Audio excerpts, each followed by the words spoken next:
Hey everybody, Vicarious Viking here with another Rebirth update. We're going to be talking about a new Guppy item called Guppy's Collar. The reason Edmund chose to reveal this item is in honor of his and Danielle's beloved cat Guppy, who sadly passed away recently on August 19th of this year, which was the 12th year anniversary of the day they got him. Upon receiving this news, I found myself not only sympathizing for Edmund and Danielle's loss, but also unexpectedly mourning the loss of Guppy myself. Even though he was a cat I knew little about and never once saw, just knowing that he was such a big part of the Binding of Isaac and always striving to collect his items and get the transformation and having so much fun killing enemies in his name with tears and kamikaze flies really kind of made it hit home a bit more than I thought it would. And maybe it's because I'm such a big cat lover myself. I have two, Mustard and Drake, and they're both great cats. I love them more than anything. But I think the Isaac community as a whole was a bit taken aback by this news. Anyway, I'm sure it all pales in comparison to the sadness of Edmund and Danielle.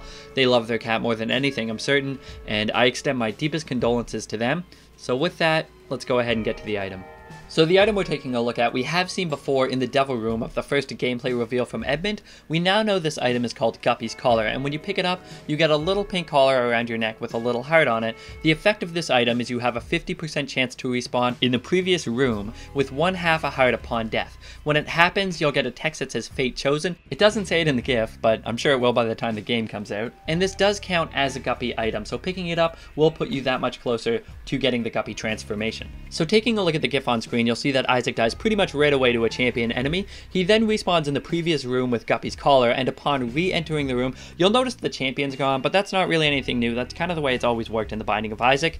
And then Isaac does die, again, pretty much right away, but this time he doesn't come back to life. However, there was still that 50% chance that he could have came back to life. This item doesn't have like a limited number of uses or anything. Once you have it, you're always going to have that 50% chance to respawn in the previous room with half a heart when you die. If you take a look in the top left, after he dies the first time, he still has that X1 question mark beside his hearts, which is just to let you know that that 50% chance is still there. So yeah, there is a chance that this item could do absolutely nothing for you apart from getting you that much closer to becoming Guppy, but there's, I guess, a chance that it could save your life like 5 times if you're lucky. Another thing that I noticed about this gift that I found quite interesting is when Isaac respawns with Guppy's Collar, he gets a little yellow puddle under him, and when he goes into the next room, it's there again, and it kind of seems to follow him as he moves.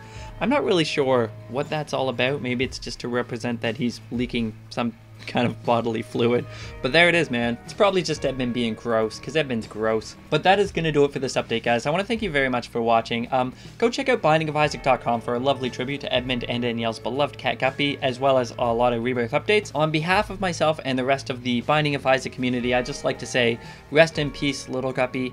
May you live on forever in our Isaac playthroughs, and of course, our hearts.